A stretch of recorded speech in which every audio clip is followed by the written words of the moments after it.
तो देखिए थोड़ी देर का इंतजार और उसके बाद ये साफ हो जाएगा कि देश को अगला उपराष्ट्रपति कौन मिलने जा रहा है। और इसी पर आप लगातार हर अपडेट एबीपी न्यूज पर देख रहे हैं। देखिए जगदीप धनखड़ और मार्गरेट अल्वा के बीच ये मुकाबला, जिसके लिए मतदान हुआ और आज ही वोटों की गिनती भी अभी हो रही है। और इंतजार इस बात का है कि वोटों की गिनती जब खत्म हो जाए उसके बाद आधिकारिक ऐलान होगा कि आखिर किसकी जीत हुई है। आंकड़ों के लिहाज से हम बार बार आपको बता रहे हैं कि जगदीप धनखड़ जो कि इस पूरे मुकाबले में उनका पलड़ा भारी है और इसीलिए पहले से ही जश्न की तैयारियां भी शुरू हो गई हैं। आपको तस्वीरें हमने दिखाई उनके पैतृक गांव धनखड़ के पैतृक गांव झुंझुनू की, जहां पर किस तरह से जश्न और नाच गाना तमाम जो तैयारियां हैं वो मुकम्मल हो चुकी हैं। एक बार फिर आपको लिए चलते हैं प्रशांत, हमारे संवाददाता जो हमारे साथ लगातार बने हुए हैं। प्रशांत, 7:30 का वक्त बताया जा रहा है। आपने भी थोड़ी देर पहले कहा कि थोड़ा सा इंतजार और करना होगा, जिसके बाद यह साफ हो जाएगा कि आधिकारिक ऐलान में कौन विजेता। जी जी बिल्कुल शिरीन, लेकिन अभी मुझे जानकारी ये मिल रही है कि अभी थोड़ा इंतज़ार और करना पड़ेगा दर्शकों को ये जानने के लिए कि अगला उपराष्ट्रपति कौन होगा। लेकिन जैसा हम जान रहे हैं जगदीप धनखड़ के पक्ष में संख्या बल काफ़ी ज़्यादा है, न सिर्फ बीजेपी की और एनडीए की बल्कि उसके अलावा जिन पार्टियों ने उन्हें समर्थन दिया है उसकी तादाद बहुत ज़्यादा है। वाईएसआर कांग्रेस हो या टीडीपी हो, उसके अलावा बहुजन समाज पार्टी, बीजू जनता दल, तमाम पार्टियों ने समर्थन दिया है। और इसलिए उम्मीद ये की जा रही है कि जगदीप धनखड़ को 510 से 515 के बीच में कहीं वोट मिलने चाहिए, जो उम्मीद की जा रही है।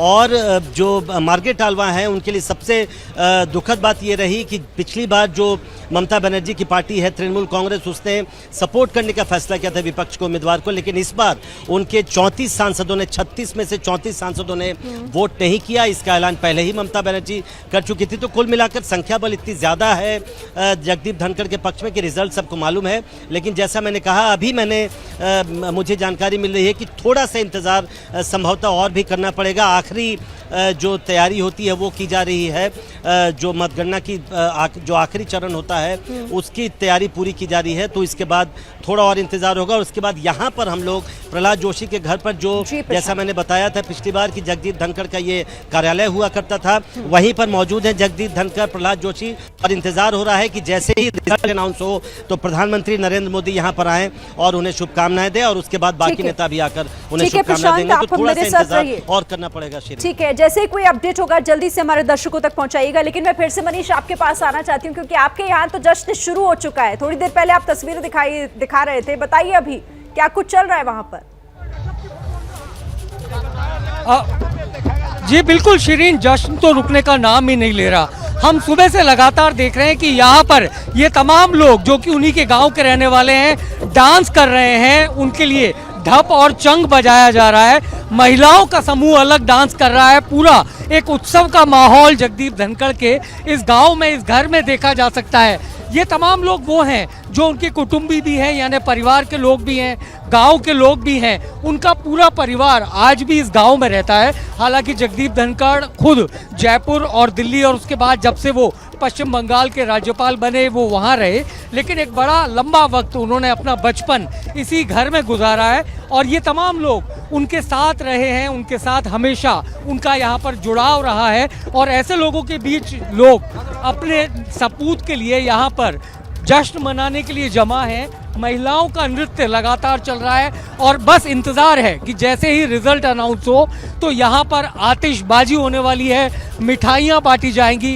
एक अपने आप में एक अलग नज़ारा है। महिलाओं के समूह की तरफ हम एक बार फिर बढ़े हैं और ये तमाम महिलाएं जो यहाँ पर नृत्य कर रही हैं, ढप और चंग भी उनके बीच में है। तो एक अद्भुत नज़ारा कहा जा सकता है इस किठाना गांव में कि किस तरीके से महिलाओं में जगदीप धनखड़ और उनके परिवार को लेकर जिस तरीके का उत्साह दिख रहा है वो मानो कम होने का नाम ही नहीं ले रहा। और इस तरीके का नज़ारा बरसों बाद शायद इस पूरे इलाके के लोगों ने ऐसा देखा होगा और ये उसके गवाह भी बन रहे हैं। बस सभी को इंतज़ार है कि जगदीप धनखड़ जैसे ही विजयी घोषित हो, उनके साथ पड़े हुए एक सज्जन मेरे साथ है। मैं आपसे जानना चाहूंगा आपका नाम। हाँ, मैं कर्नल वीरेंद्र धनखड़। जनरल साहब, आप कब पढ़े हैं? जगदीप भाई साहब का कजिन हूँ। अच्छा, आप कजिन भी हैं? जी हाँ, जी हाँ। मैं 5th क्लास में सैनिक स्कूल चित्तौड़ में गया। हाँ। तो भाई साहब 10th क्लास में थे जी। अच्छा, वो जैसे बोलते हैं कि शुरू से ही बहुत कुशाग्र बुद्धि और मेहनती प्रतिभावान थे।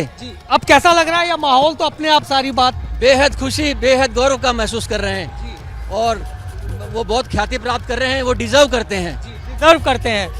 खास बात यह है कि जगदीप धनखड़ पढ़ने लिखने में शुरू से बेहद होशियार रहे हैं और कुल मिलाकर के ये एक अलग नज़ारा उनके घर पर हम देख सकते हैं। अलग नज़ारा, क्योंकि ये दिन काफी अलग है और इन लोगों के लिए उत्साह जाहिर तौर पर दिखाई दे रहा है कि कैसे इंतजार सभी को है कि जल्द से जल्द नतीजे सामने आ जाए।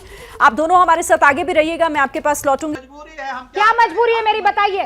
मैं अभी आपको बताती हूँ कि मैंने ओए होए होए होए होए, नमकीन के चटकारे लेते हुए टकटकी मार के डिबेट शो को पॉज रिपीट कर कर के देख रहे हैं जोगिंदर जी। इनकी तरह आप भी देखें अपनी फेवरेट डिबेट्स को रिपीट कर और डाउनलोड कीजिए एबीपी लाइव ऐप अपने स्मार्ट टीवी पर।